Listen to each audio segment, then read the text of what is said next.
my place, everybody. We're gonna do a little tour today of my fish basement. I'm gonna show you some of my tanks real quick, talk a little bit about it, and thanks for joining me. Well, all my life I've been told to change. I keep telling there ain't no way. Well, out in people try to make me change. Sit out in people try to make me change. I don't know why they won't leave me alone. So I'm going to start over here with the first tank that I put in down here several years ago. And this is a 40 breeder. And it has gone through a couple of different iterations, but it's been in this state for a couple of years now. It's running off of an OIZ Biomaster filter that's got, it's their smallest one, I think. It's got the heater, and it has CO2 injection that is inline. I got some nice lily pipes in this one, some stainless, and it looks really cool.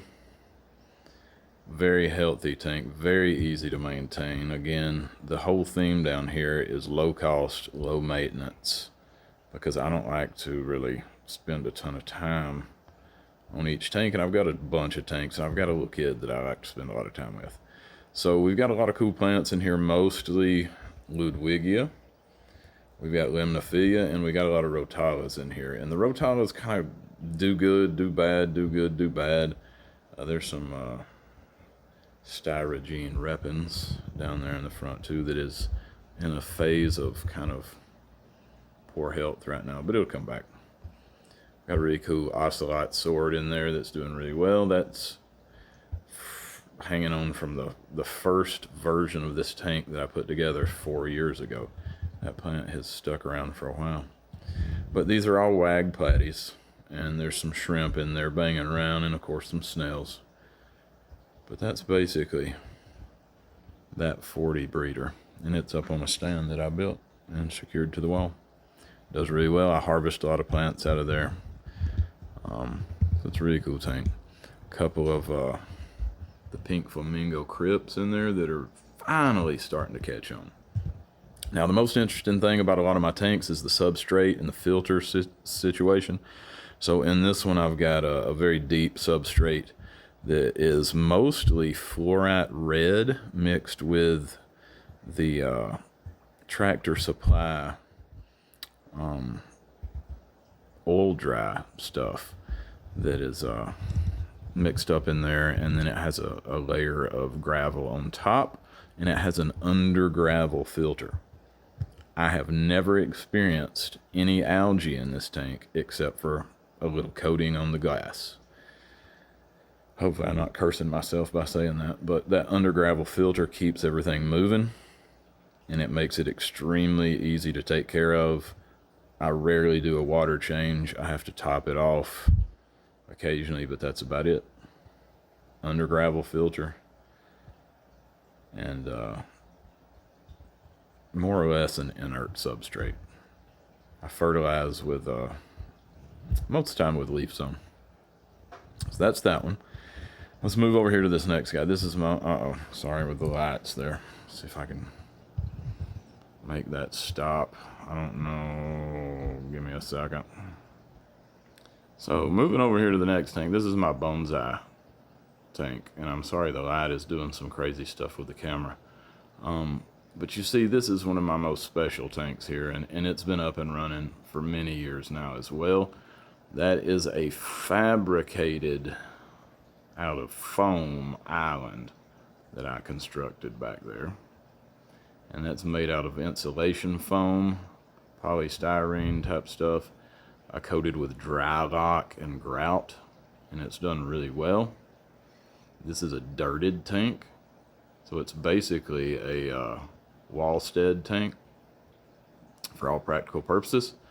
And then it's got the Ficus benjamina bonsai forest up there in the top of it. I've never done a legitimate water change with that tank. I've done a couple of small ones, but it has just kept on ticking and doing really well throughout these years. The plants planted over on the side, the left side, have come and gone. It had a big grass.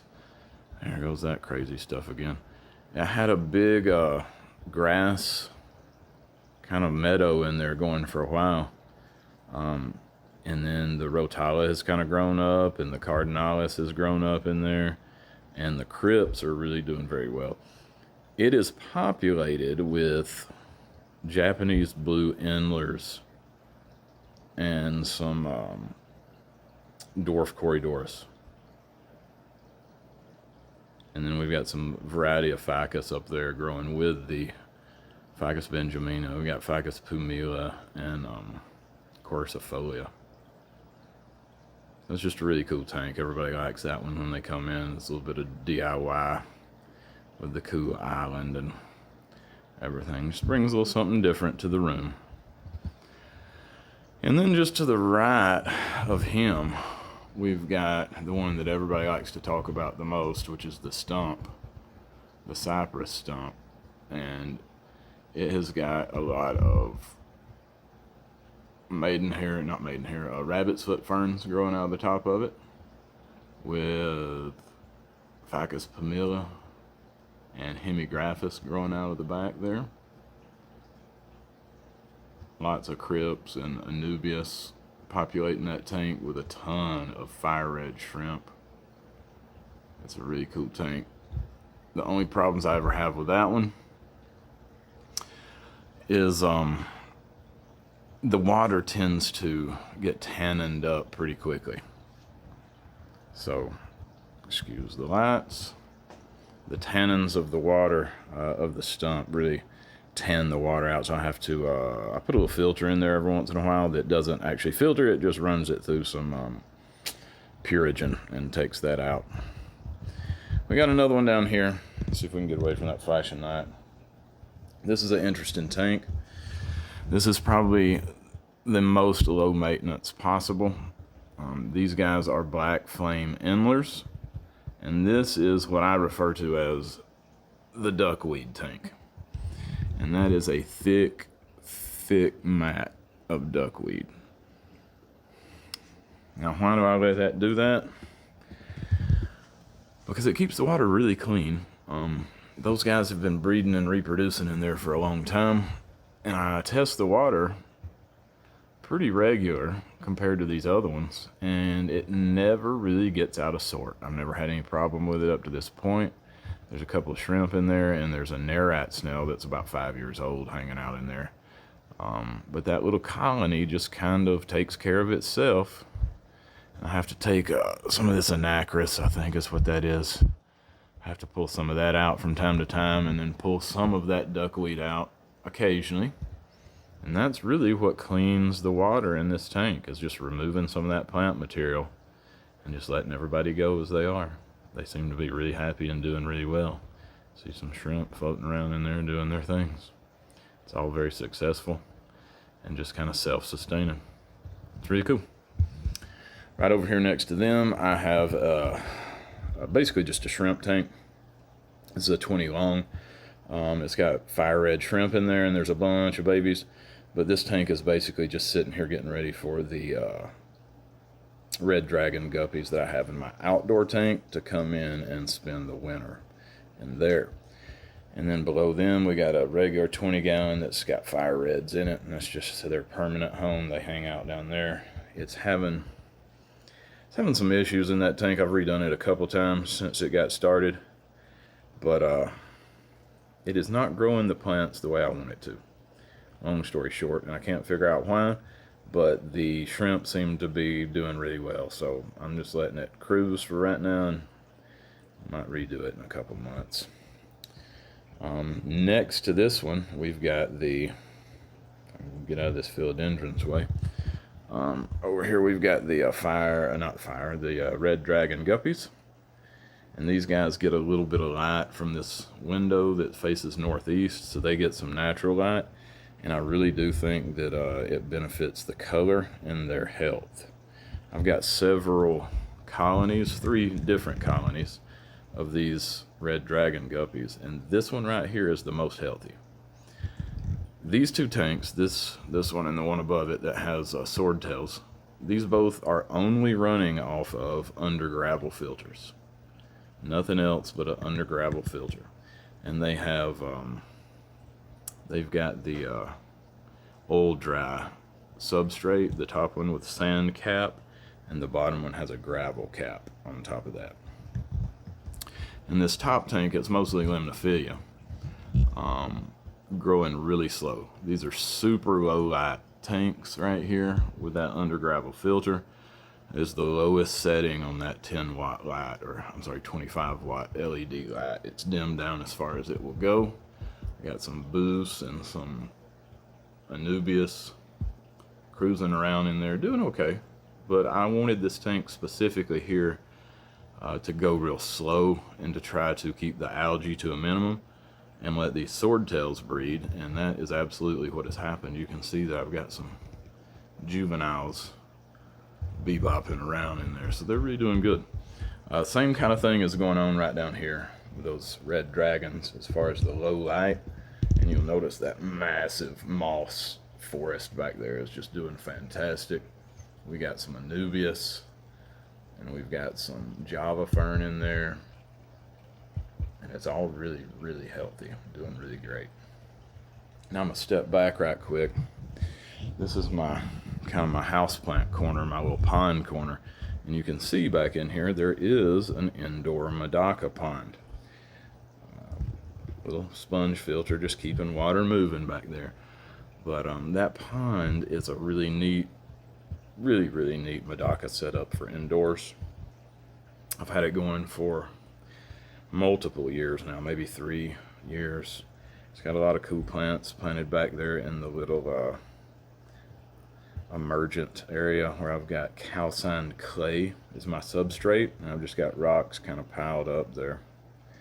And then that calcined clay back there, I got spider plants growing, a Boston fern, a lot of Ludwigia and Rotalas kind of sprouting up back in there, the hemigraphis, ficus, all kinds of cool stuff. We pull back, I got a bonsai right here, one of my Ficus benjaminus, and some philodendrons and all kinds of syngoniums and ferns and cool little things right in here under a couple of grow lights.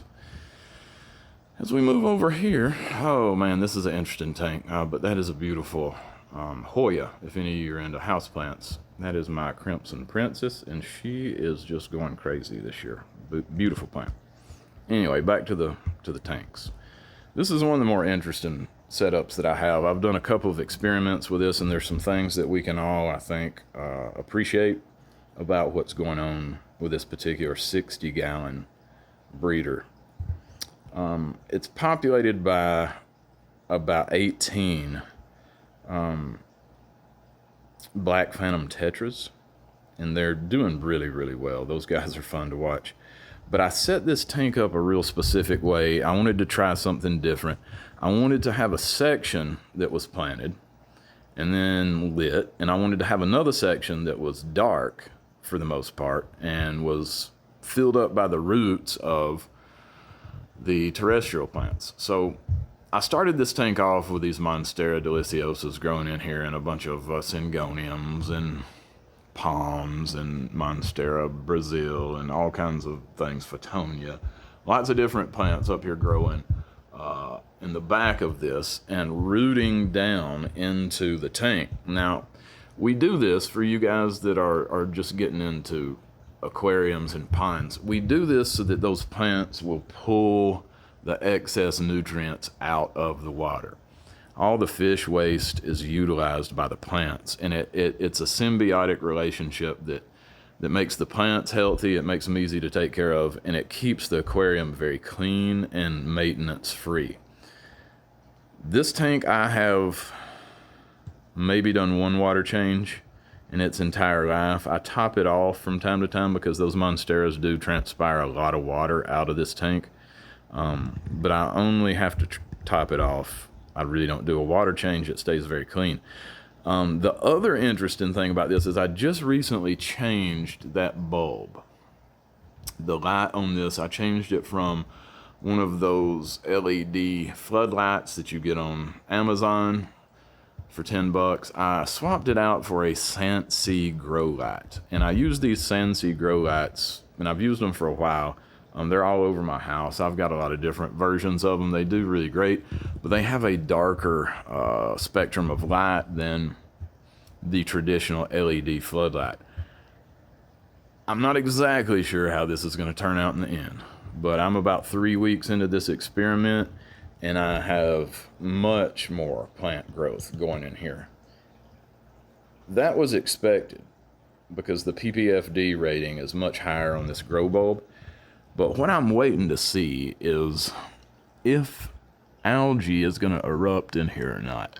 And so far, keeping the fingers crossed, so far there has not been a giant outbreak of algae. It really hasn't changed at all. This tank has been really easy to maintain since I set it up. It's been pretty much worry-free, and I hope it stays that way. But I will probably do an update on how that light works out in the end, because I went from a 50-watt LED at 7,000K to this 30-watt grow bulb at about 4,000K. And it's a big difference, but obvious improvement in the growth of the plants, but we'll see how the algae goes. Now, directly below him, we've got my 40-gallon farm tank. And this is another interesting tank that I sometimes have problems with, and it sometimes just does fantastic. It's kind of in an intermittent season right now. I've got some of these plants growing out because I'm about to plant them in another tank, but most of them are doing very well and just waiting to be trimmed. It needs a trim. It needs to be fertilized. These are cherry barbs that I've got in here, and I do not breed these guys. I just kind of let them do what they do. I like watching them. This is right in front of where I sit, and so I enjoy that tank. It's cool to watch. It's got CO2, so the plants grow pretty well, but the substrate, just like some of these other ones in here, this is the oil dry from Tractor Supply, the safety Zorb, mixed with some fluorite red and then capped with aquarium gravel, and it's got an under gravel filter, and you can see the output of that under gravel filter right back there. I do not necessarily run mine the way that Dr. Novak talks about under gravel filters. I'm just running it like it's supposed to be run, and it's putting out a pretty good amount of water up there. And then I've got a canister filter on this as well. This is one of the cheaper Amazon canister filters with inline CO2, and it does really well. I'm running 2 NiCrew lights on this tank. I think those are both 25-watt lights, 24-watt lights, so it ends up being about 50 watts. It's a little bit of an expensive tank to run. I'm not getting as much out of it as I'd like to, but like I said, it kind of comes and goes. It's in a weird season. We got a couple of Wallstead bowls back here. The one in the back is very tall. It's probably about 5 gallons, maybe 3.5, and it just always erupts with shrimp. There's a ton of them in there. They breed like wild. It's really easy to take care of. The front one doesn't have any shrimp.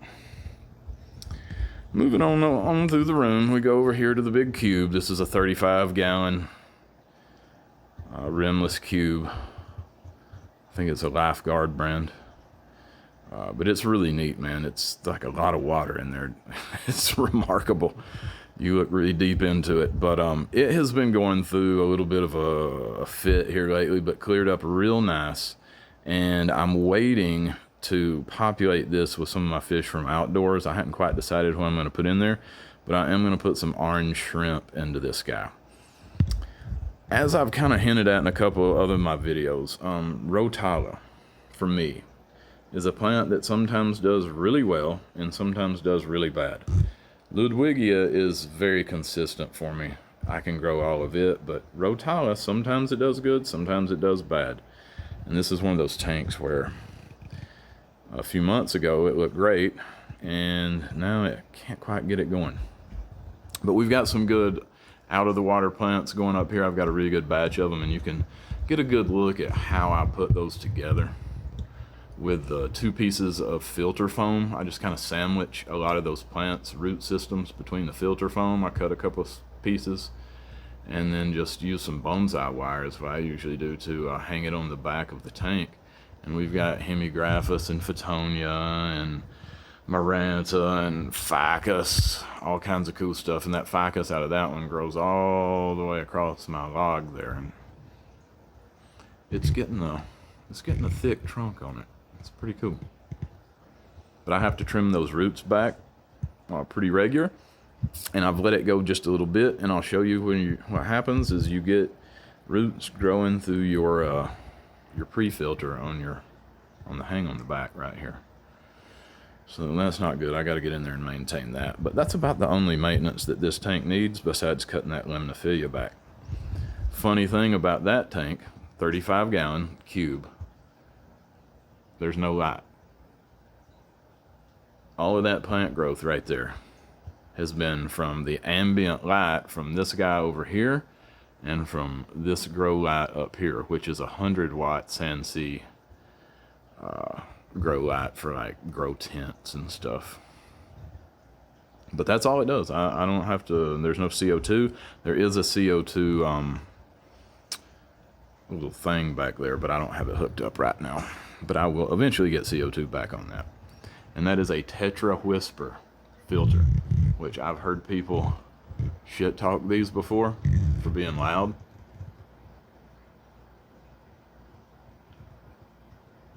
If you think that's loud, might be something else wrong. Anyway, that's a cool tank. I really like it. Hopefully next time you guys are here, I'll have some crazy fish in there. Move over to the next one, and this is, I'm sure some people will disagree with this. Some of you fish folks will not see my priorities as being in line the way they should be. But I've really found that those white cloud mountain minnows in that particular tank back there love it when I have all these plants out in front of them. They are super active, and not that they're scared any other times, but they just seem to really love it when there's plants in between people and them. So I've got all of these house plants here. We've got peperomia, santorini. I've got some philodendrons that are cool, alocasias, syngoniums, spider plant. If you got spider plants at home, do them semi-hydro or in pond. They look beautiful. But the tank is kind of hard to see in there, honestly. But it always has been. It is full of driftwood. And I mean, it is full of driftwood. There is not much but driftwood in that tank. I took all the driftwood I had and made a cool background in there and filled it up with anubias and put those mountain minnows in there, and they're having the time of their life. We got some red roof floaters doing their thing on top, and they do okay in this tank, but I have another tank over across the way where they seem to like it better. More syngonium, more hemigraphis, and just cool stuff growing out of the top of this tank. That pothos is coming up the wall right there. It's starting to attach. It's starting to do really cool. All right, down below there, this is probably my most displayable tank that I have. Let's get down here to eye level, let you see it for a second. Oh, Calathea. So it's usually my best grower, no doubt about it. I fertilize this, I trim it the most, I take care of it the most. It's got CO2, it's got canister filter, it also has an under gravel filter. It is the Tractor Supply oil dry, the safety dry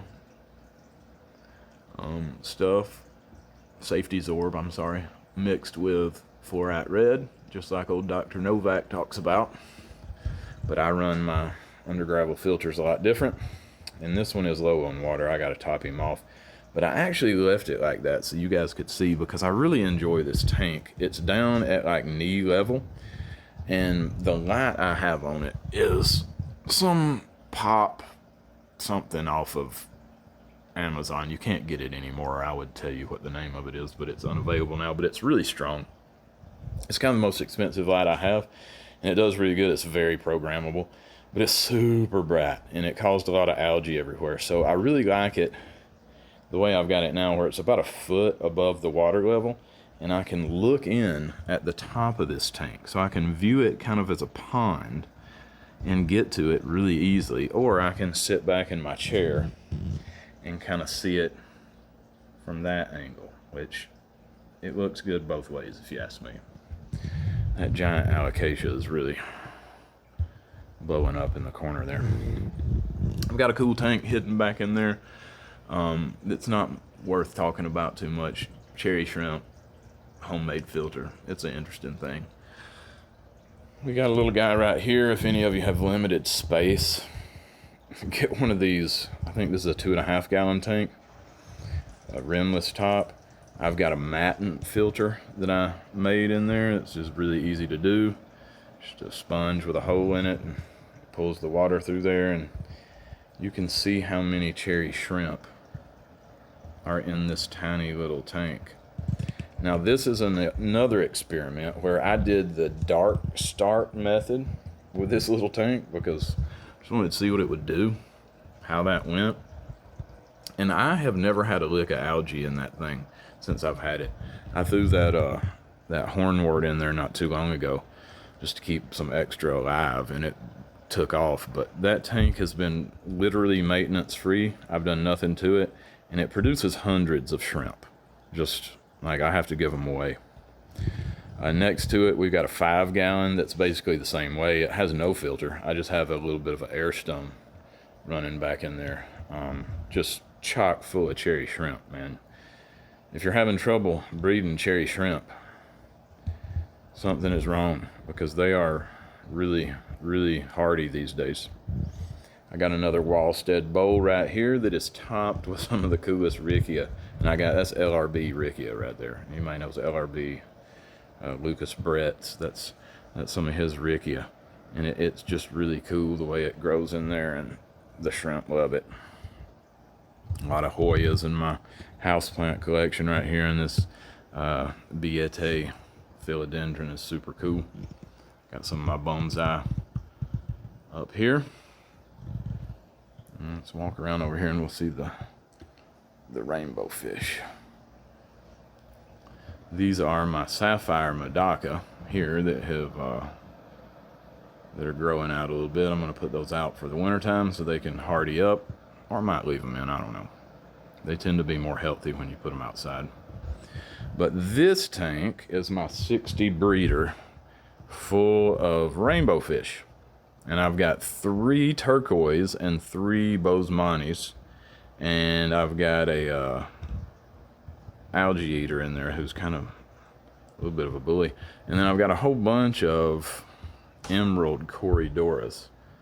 And this is just really one of my favorite tanks. Again, I've got the safety zorb mixed with, and this one it's mixed with fluorite red and eco complete, and then it's topped with aquarium gravel and some black lava rock. But under gravel filter is right back there doing its little thing, and then it's running off of a canister filter right down there. But these guys are very interactive. They're really fun. Those bosemanis are super colorful, except for that one. There's one of them back there. Look at him. I really love this tank. This is kind of a weird time of day for them, so they're not in full color. But when you catch them first thing in the morning, when the light is coming through this door, the natural light comes in here, and they really just light up something amazing. It's a cool tank. It has no light, so it gets ambient light from my grow lights, and I have a grow light directly ahead of us right here, directly above of us right here, that is mainly for my bonsai trees. I'm gonna try to get this. There's a bunch of lights up there. You see that super bright light? It comes down, and that's like a weed grow light, to be honest. It's got a big weed leaf on the side of it. I am not using it to grow marijuana. I am using it to grow ficus and aquarium plants. But this aquarium has no dedicated light, so it just gets that ambient light off of that Sandseed grow bulb and that Bestiva.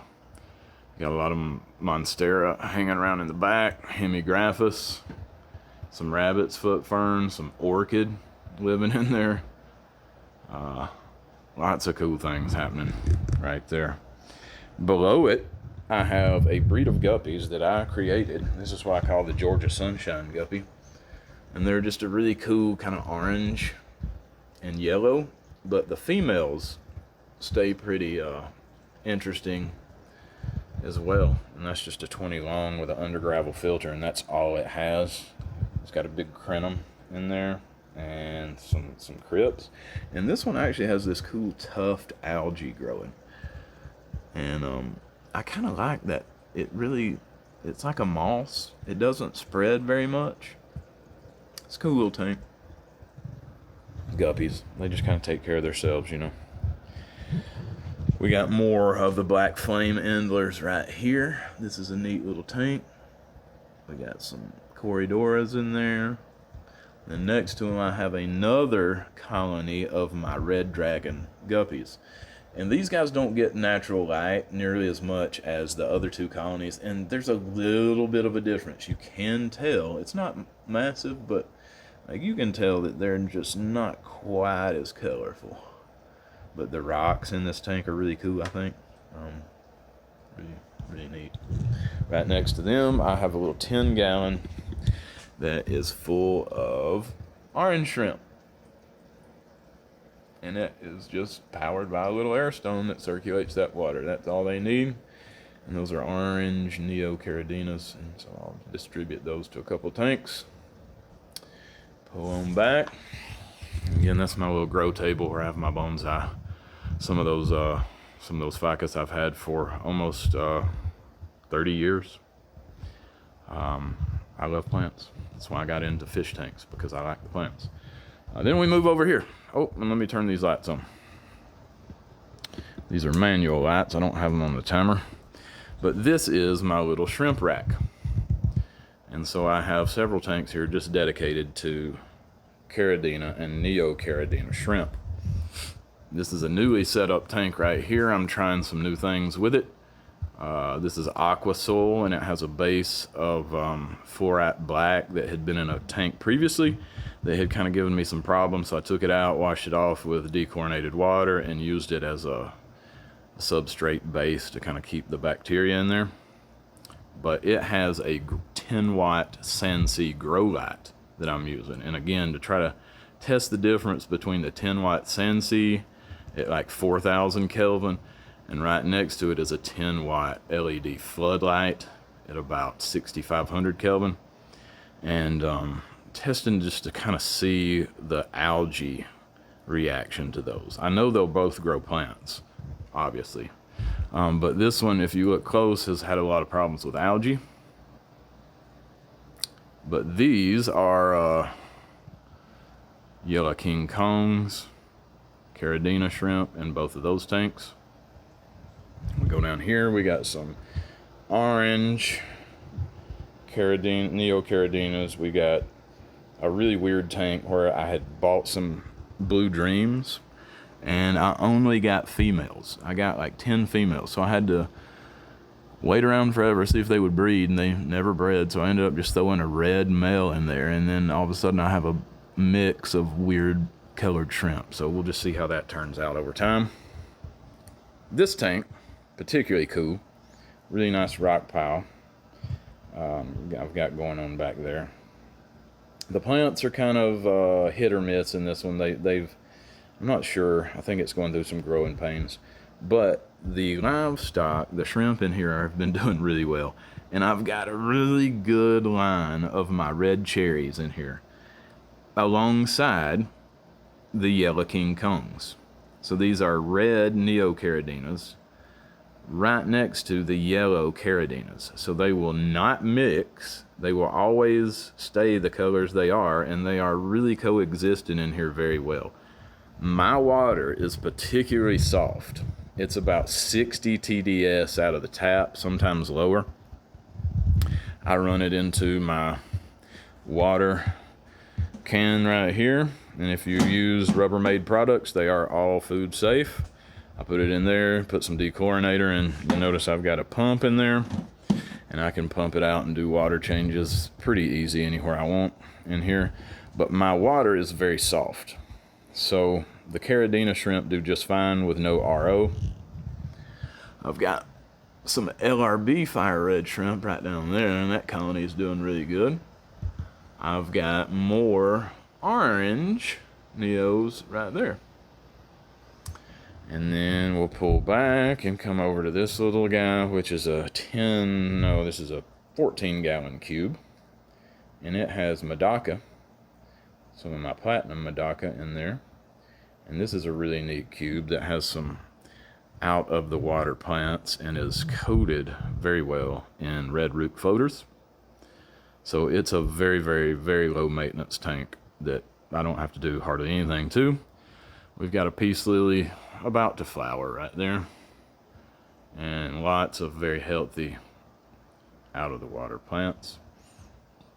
Everybody seems to like that little tank and that little setup.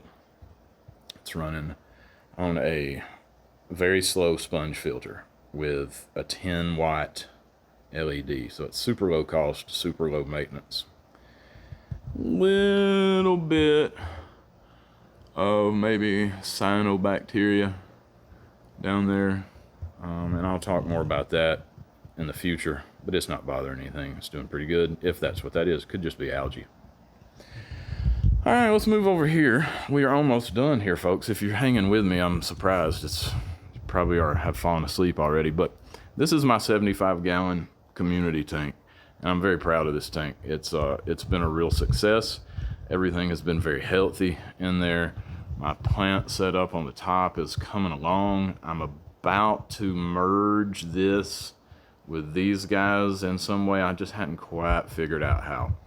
But in this 75, I've got a lot of Danios. We got some CPDs and some long fin leopard Danios. And man, I thought these things would have died a long time ago. Like, I've had them for years, and they just keep on a-chugging, and they're very healthy. But this is a really fun tank to watch because it's very active. There's a few endlers. I took some male endlers and put in here to kind of keep those populations under control. So we got a few endlers in there, a lot of Danios. You got the algae eater over there, and I've got a whole gang of Corridoras just cruising around. The amount of cherry shrimp in this tank is startling. And when the lights go out, they come out, and it looks like cockroaches all over the ground. It's really funny. But really successful tank. Have to cut back the roots on those plants out of the water pretty regular. I'm running 2 lights above here for the tank. I'm running Sandseed grow bulbs on their double-headed thing. Those are 10-watt lights, so there's only 20 watts of light hitting all these plants, and they are really doing fantastic. Rabbit's foot fern, ficus, alocasia poly, lots of cool stuff up there. Almost to the end. I got my little breeding station down here. Those 2 tanks are where I put fish to grow out, and right now they just have some mountain minnows in there. But those little tanks are just chugging along. They're doing pretty well, just keeping themselves in check. Don't have to do much to them. That's another backup cherry shrimp tank that I just keep just in case anything ever goes wrong. I've always got some extras. And then we've got the Fluval breeder box setups with this 10-gallon here. This is how I produce most of my Medaka throughout the year.